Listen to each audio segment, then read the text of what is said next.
Buenas, mis queridos hermanos, otra vez aquí para proseguir con la lectura y el estudio del año bíblico 2023.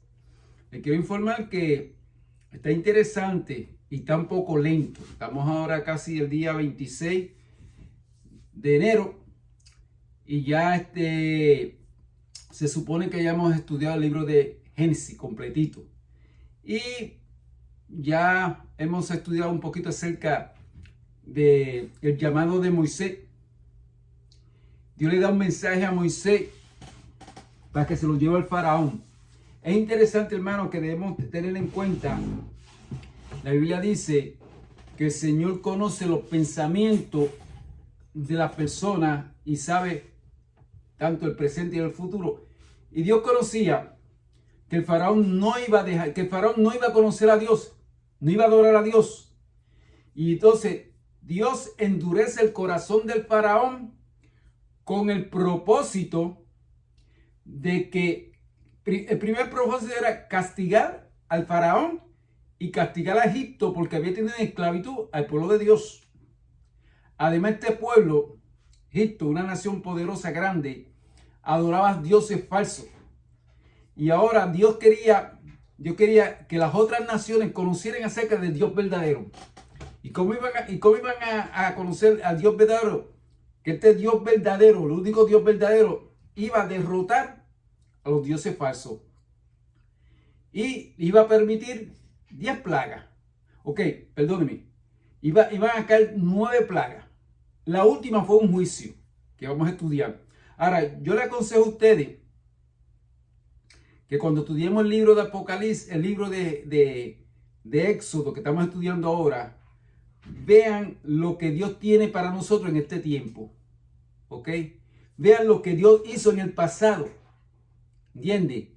Para nosotros podemos aprender del futuro y no cometamos los errores que cometió Egipto y también cometió el pueblo de Dios. Aquí hay lecciones que podemos aprender.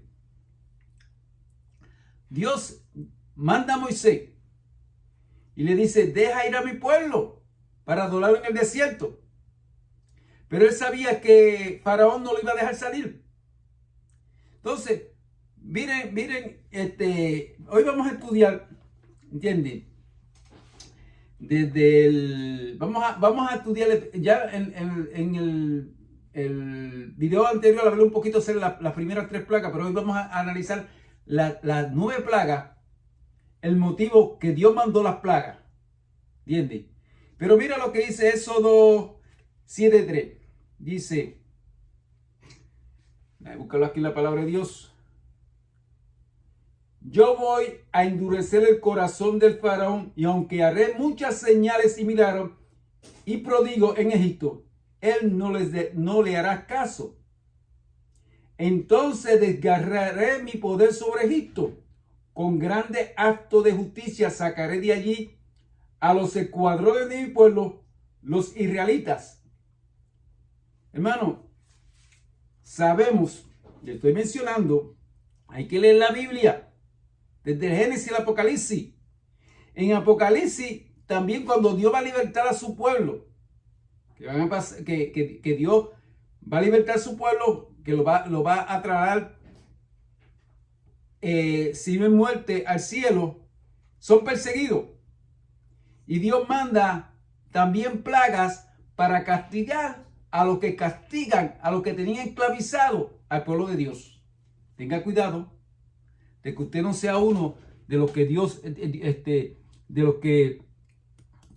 le está endureciendo el corazón para no creer.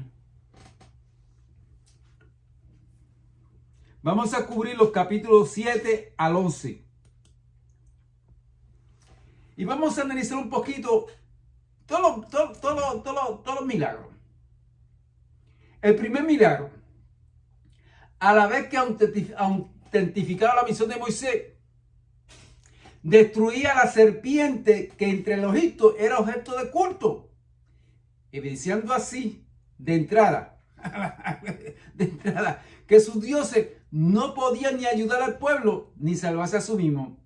Ellos tenían a la serpiente como si fuera un dios. Usted ve Usted ve, cuando usted va a ver documental de Egipto, usted ve que hay muchas serpientes. Ellos la tenían como dioses. Y lo primero Dios dice, mira, para que sepan, esta es la señal. Coge la vara que tiene en la mano. Tírala. Se va a convertir en una serpiente. Los magos que sabían magia, eran sacerdotes, pero eran magios. Eran magos. Lo mismo que ahora hay sacerdotes que son magos. Eso lo voy a explicar en un temita que estoy preparando. Y hacen una magia. Y las serpientes parecían que eran de verdad. Y Dios le dice, y Dios coge la serpiente de Moisés. Se tragó la serpiente de los sacerdotes. Perdieron las varas. El segundo milagro, como hemos estudiado la semana pasada, fue contra ¿quién? Contra el río Nilo. Otro objeto que consideraba con reverencia religiosa. Vemos allí cuando leemos la lectura que Faraón se dirigía con su centro de servidores a adorar en el río Nilo. El río Nilo era considerado sagrado. Como los hindús, ustedes saben los hindús, ¿verdad? Lo hacen con el río Ganges, creo que así se pronuncia. Incluso los peces de las aguas lo veneraban como culto. Usted saque un pez de río Nilo y lo tenían como si fuera un dios. Bebían el agua con reverencia y deleite y suponían que tenía un poder eficaz, divina, que habitaba en su sonda para la curación. Se tomaban esa agua pensando que esas aguas lo iban a limpiar de alguna enfermedad. El agua de su apreciado objeto de homenaje idolátrico, se transmutó en sangre, se convirtió en sangre. Y su ídolo fino se convirtió en una masa de putrefacción, una masa apestosa, que no se podía ni beber. El tercer milagro estaba dirigido a la regresión del mismo fin. La destrucción de la fe del río como objeto de culto. ¿Cuál fue el tercer milagro? Que del río salieron ¿qué? Salieron ranas. Entonces también esas ranas infectaron la tierra y se convirtieron en molestia y un tormento para el pueblo de Egipto. ¿Y por qué? Porque ellos también adoraban las ranas. Hay evidencia y se han encontrado figuras de que está adorando dioses con la cabeza de ranas. O sea, el tercer milagro le da duro al rey Nilo, aparecen ranas, ¿verdad? Y lo lindo, que los encantadores pudieron hacer magia, pero no pudieron sacar las ranas.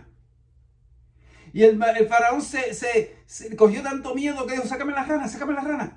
Y Moisés le dijo, ok, te voy a sacar las ranas. Pero dime a qué hora tú quieres que yo ore para sacar las ranas. Y el faraón le dijo, bueno, mañana por la mañana. A esa misma hora, las ranas se murieron. Dios no las separó, Dios Dios podía haber cogido un viento y lo hubiera echado por fuera. No, se las dejó allí, para que ellos cogieran esa rana, la amontonaran. Entonces la amontonaran y como quiera apestaba. Tenía que sacarla de allí. Estaba destruyendo sus dioses. Aquí vemos la sangre destruyó el dios de la serpiente. El Nilo que era adorado también. Aquí las ranas que eran adoradas, Dios le dio duro. Pero el cuarto mandamiento de una serie que aumentaba constantemente su poder y su severidad. Los piojos vinieron sobre los hombres y sobre las bestias en toda la tierra, menos, y una dice menos al pueblo de Israel. Ahora, un teólogo dice que nadie podía acercarse a los altares de Egipto, en los que se albergaba un insecto tan impuro, y que los sacerdotes, para protegerse del menos riesgo de contaminación, ¿saben lo que hacían los sacerdotes? Se vestían de ropa de lino y se afeitaban la cabeza y el cuerpo todos los días para no llevar ese insecto. Pero como tenían ese insecto que se afeitaban la cabeza, el insecto estaba donde quiera, hasta en las narices, en la ropa. Hermano, eso hizo. Puede imaginarse la severidad de ese milagro como un juicio sobre la idolatría egipcia. No hubo culto mientras duró ese milagro. Y se sintió con tanta intensidad que los propios magos, los sacerdotes, ¿qué dijeron los sacerdotes? Este es el dedo de Dios. No pudieron producirlo. El quinto milagro tenía como objeto destruir la confianza del pueblo en Belcebú. Me gustaría, voy a ver si consigo para mostrárselo aquí a ustedes. ¿Quién era Belcebú? El dios mosca, al que veneraban como protector de la visita de enjambre de moscas vorosas que infectaban la tierra. Especialmente en la época que hacía mucho calor y que solo se retiraba como suponía a voluntad de este ídolo. O sea, cuando venían esas moscas, venían el tiempo que hacía mucho calor, ellos oraban a Belcebú. Entonces pensaba que Belcebú la dejaba. El milagro ahora hecho por Moisés puso de manifiesto la impotencia de Belcebú. Hizo que el pueblo buscara otra parte de alivio de la terrible visita que estaba sufriendo. Cuando el faraón se negó a dejar el pueblo, ¿qué plaga se anunció? Vamos a leer aquí en la Biblia. ¿Qué plaga seguiría? Vamos a Éxodo 9. Y este es bien importante, que hay algo que tenemos que tener en cuenta, cómo Dios le dio duro a este Dios. Porque tenía que ver con el ser humano. Dice así: el Señor ordenó a Moisés que fuera a hablar con el faraón y le advirtiera: así dice el Señor, Dios de los hebreos, deja ir a mi pueblo para que me rinda culto. Si te niega a dejarlo ir y sigue reteniéndolos, la mano del Señor provocará un terrible plaga entre los ganados que tienen el campo y entre tú, caballos, asnos, camellos, vacas y ovejas. Pero el Señor hará distinción entre el ganado de Israel y el de Egipto, de modo que no morirá un solo animal que permanezca a los israelitas. Entonces, ¿cuál fue el próximo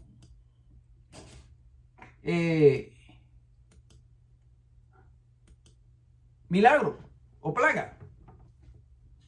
El sexto milagro, que destruyó el ganado, excepto los israelitas, hemos leído, tenía por objeto la destrucción de todo sistema de cultos a los animales. Este sistema degradante, bestial, como se había convertido de un monstruo de muchas cabezas en Egipto, tenía su toro sagrado, el carnero, la novilla, la cabra y muchos otros, todos los cuales fueron destruidos por la acción del Dios de Moisés. Así, mediante un acto de poder, Jehová manifestó su propia supremacía y destruyó la existencia misma de sus ídolos brutos. ¿Sufrió el ganado de los hijos de Israel? No sufrió. El mismo faraón mandó a mirar, ve, chequea si los animales de Israel murieron. Y cuando chequearon los sirvientes, no había muerto ninguno.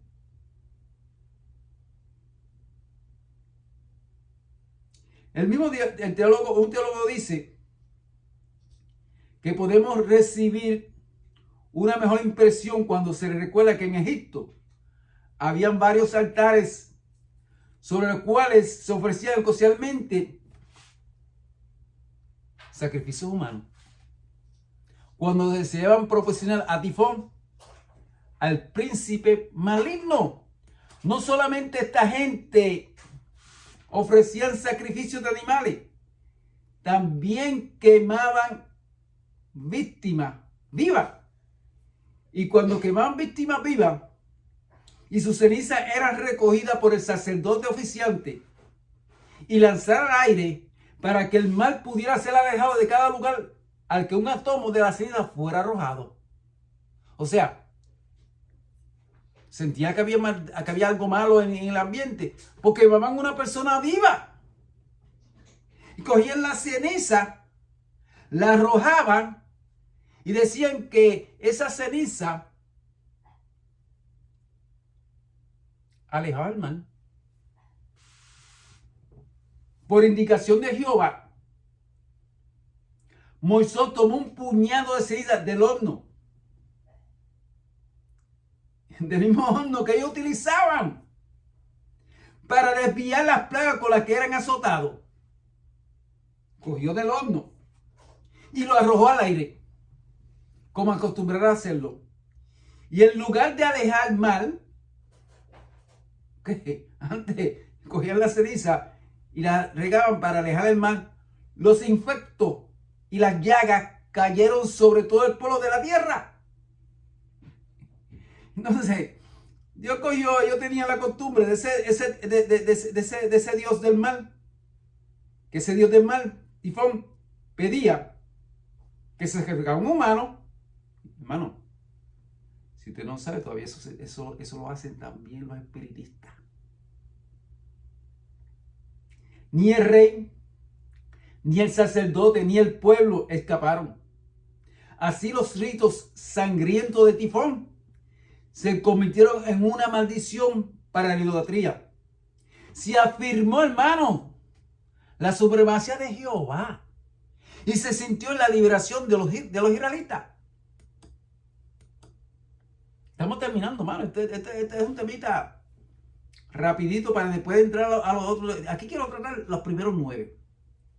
El noveno milagro estaba dirigido contra el culto de Sarefis. Vamos a ver igual que era Sarefis. Mira, hermano, le voy a decir una cosa interesante. Si usted quiere ser un discípulo de Jesús, si usted tiene que tener un conocimiento de la palabra, usted tiene que investigar por usted mismo. No permite, hermano, que usted nunca estudie la Biblia. Yo tengo varias Biblias. Este año decidí estudiar la Biblia con esta nueva. Y voy haciendo apuntes. Si ustedes se pueden dar cuenta, en los primeros capítulos tiene apuntes. Ahora usted se da cuenta, está limpia. Pero este año, y como lo estoy haciendo lento, porque como ustedes saben, puede ser que este año yo no dure, porque me mandaron ASPI a morir en mi casa porque tengo cáncer. Pero si Dios me da el tiempo que Dios me dé, vamos a seguir estudiando. Pero lo que estoy diciendo, usted tiene que estudiar por sí mismo. No se quede, cuando usted ve, no estudie con prisa. No estudie con prisa, con calma. Entonces, Sarapis, esta diosa, cuyo oficio peculiar se suponía que era proteger al país de la langosta. Estos insectos destructivos venían en nubes sobre la tierra. Una vez yo los vi. Una vez en Puerto Rico, yo estaba en Puerto Rico y estaba atrapado encima de mi casa y de repente veo una nube negra que viene sobre mí. Yo dije, ¿qué será eso? ¿Entiendes? Y se iba acercando y se iba así cuando llega a donde mí eran saltamontes. Hermano, donde se paran los saltamontes así, cuando vienen así todos juntos, hermano, se comen toda la vegetación. Como una maldición que los cubría. Arruinaba los frutos del campo y el verdor del bosque. A la orden de Moisés, estos terribles insectos venían y solo se retiraron cuando él ordenaba. Así se puso de manifiesto la impotencia de Sarafí y se señaló a la idolatría, la insensatez de confiar en cualquier otra protección que no fuera de Jehová, el Dios de Israel. ¿Se da cuenta? La rana, Dios no la sepa. No, la rana, Dios no la voló, la dejó porque ellos adoraban a la rana. Estas langostas, ellos no adoraban esa langosta. Al contrario, le pedían a Sarapis que se deshacieran de la langosta. Mire, cuando vino Dios la sacó, no se la dejó allí. Los milagros octavos y décimos fueron dirigidos contra la adoración de Isis y Osiris. Es bueno que también busquen acerca de estos dioses, a quienes junto con el río Nilo ocupaban el primer lugar en el largo catálogo de su idolatría. ¿Y a quién adoraba Osiris? ¿A quién representaba Osiris? Y Isis y Osiris. Bueno, bien importante que se dé cuenta. Estos ídolos, que eran los primeros, como el río Nilo, eran generalmente los representantes del sol. Sunday. Guardar el domingo. Guardar el domingo. Y la luna. Se creía que controlaba la luz y los elementos, y su culto prevaleció en alguna forma entre todas las naciones primitivas, y todavía se sigue adorando el día del sol. ¿Usted guarda el domingo? Usted está guardando el día del sol. Cuidado, cuidado. Los milagros de Dios, y esto va a pasar ahora también, contra la adoración de Isis y Osiris, debe haber causado una profunda impresión en la mente, mire hermano, en la mente de los israelitas y los egipcios. Aquí está hablando de la adoración del día de reposo también. Y los israelitas, cuando Dios empezó y mandó a Moisés, no estaban guardando el sábado, y Dios dijo, tienen que guardar el sábado, y empezaron a guardar el sábado, como yo expliqué en los videos anteriores, y el faraón se enojó porque estaban que gociosos, y le dio más trabajo. Eso va a pasar, hermano. Estudien, sean fieles a Dios en su mandamiento. En un país donde rara vez llueve, donde la atmósfera es siempre tranquila y la luz de los cuerpos celestes siempre continúa. ¿Cuál fue el horror que impregnó toda la mente durante la guerra elemental descrita en el registro hebreo? Hermano, ¿qué pasó? ¿Qué pasó? Durante 3 días y 3 noches, mientras las penumbras de esas tinieblas se sentaban con un manto de muerte sobre la tierra. Nadie veía 3 días sin luz. Jehová de los ejércitos convocó la naturaleza para que lo programa Dios verdadero. Dios dijo, no va a haber luz por 3 días. El Dios de Israel afirmó su supremacia y ejerció su poder para regalar a los ídolos, destruir la idolatría del día del sol y liberar a los israelitas, descendientes de Abraham, de la tierra de la esclavitud. Contra el culto de Nilo se dirigieron 2 milagros, y 2 igualmente contra Isis y Osiris, porque se suponía que eran los dioses supremos, y Dios era el supremo y más poderoso. Alabado sea el Señor. Muchos colocaban el Nilo en primer lugar, pues decían que tenía poder para regar Egipto, independientemente de las acciones de los elementos. Habiéndose revelado así el Todopoderoso contra el verdadero Dios, por medio de una agencia milagrosa, y habiendo sugerido aquella medida en el ejército de su poder, que estaba directamente, esta plaga, adaptada para destruir ¿a quién? La forma de idolatría que existía en Egipto. Las 9 plagas fueron dirigidas acerca de los dioses que adoraba Egipto, dioses falsos. Hermano, el 10º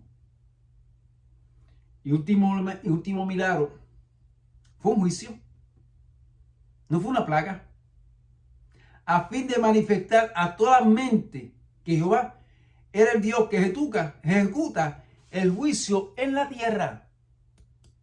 Hermano, la próxima semana vamos a hablar acerca de la muerte de los primogénitos, y vamos a hablar acerca de la celebración de la Pascua y cómo Dios... Pero te quería leer a ver si lo consigo antes. que Dios se le apareció. Esto me tocó. A ver yo creo que lo tengo en la otra Biblia. Vamos a buscarlo aquí. Ok.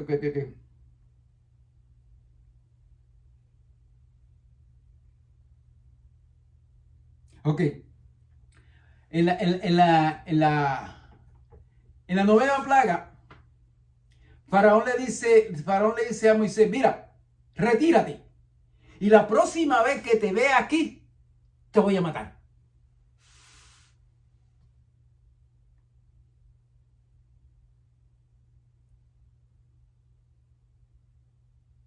Entonces Dios le dice a Moisés, vete, preséntate donde Faraón. El Faraón le había dicho que le iba a matar, ¿verdad?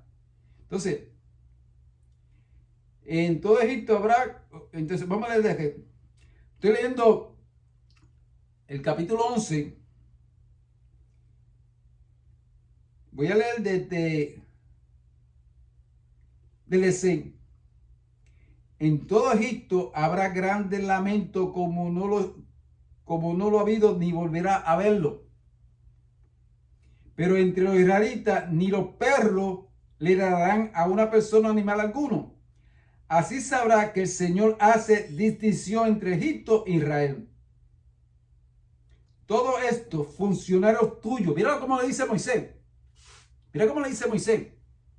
Todos estos funcionarios tuyos vendrán a verme y de rodillas me suplicarán. ¡Vete ya!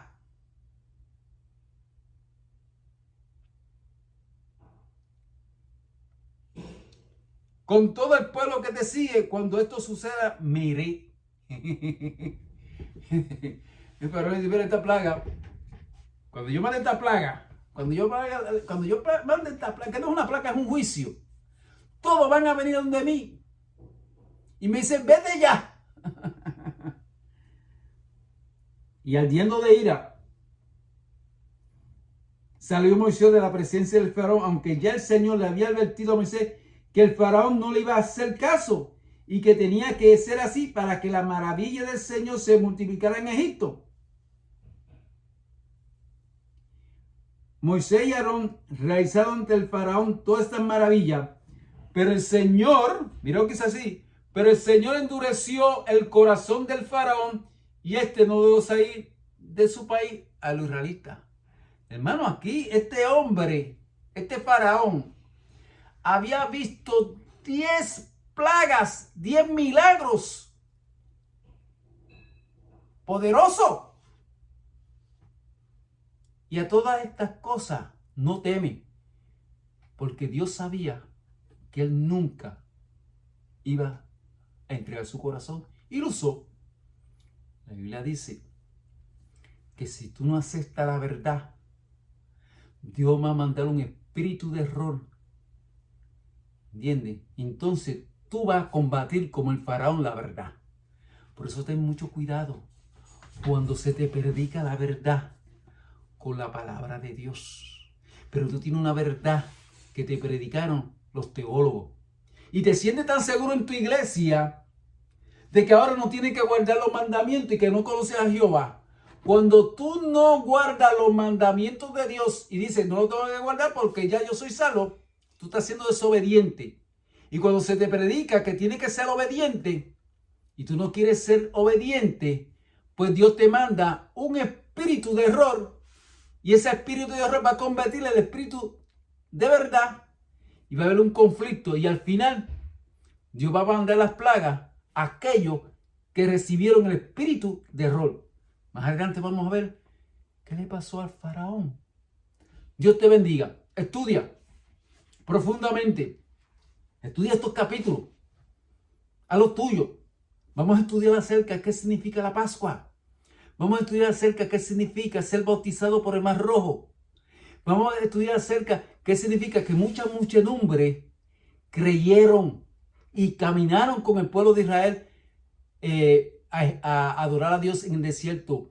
Vamos a comprender por qué Dios, ¿entiende?, hizo que los egipcios le dieran riqueza al pueblo de Israel cuando estaban saliendo. Vamos a comprender por qué Dios los bautizó. Vamos a comprender muchas cosas que es muy interesante. Habla el libro de Éxodo y te invito a que lo estudie. A que lo estudie por ti mismo. Dios te bendiga. Vamos a hacer una oración. Amante Padre, te damos las gracias porque nos diste la oportunidad de que cogiste a Moisés, primeramente le revelaste el Génesis y escribió lo que había pasado en el pasado. Ahora Moisés está viviendo esto en carne viva. Vio a Dios, Dios le habló, Dios lo mandó para que libertara al pueblo, un representante de Jesús. Y allí con mano fuerte sacó su pueblo. Permite que nosotros demos de parte del pueblo de Israel, que no endurezcamos nuestro corazón para no obedecer y ver las maravillas que Dios está haciendo y estar ciego y no entregar nuestro corazón. Sabemos que hay demasiadas iglesias predicando un mensaje diferente y solamente hay un solo mensaje. Solamente hay un solo Dios. Y por eso tenemos que estudiar la Biblia y ser obedientes a su palabra. Gracias por escucharte, servidor. Gracias por tu amor y tu misericordia. Y gracias, Señor, por darme la fuerza de seguir predicando tu mensaje. Y estas cosas te lo pido. No porque hay mérito en mí, porque no hay ninguno. Pero porque tu palabra me santifica. Y en tu palabra me dice, comparte la palabra. Y la estoy compartiendo con ustedes. Especialmente con mi hermano, con Manuel, con Lucy, con Carmen. Con mis hermanos aquí en la Florida. Con mis hermanos que me están siguiendo. Que Dios los bendiga. En nombre de Jesús. Amén.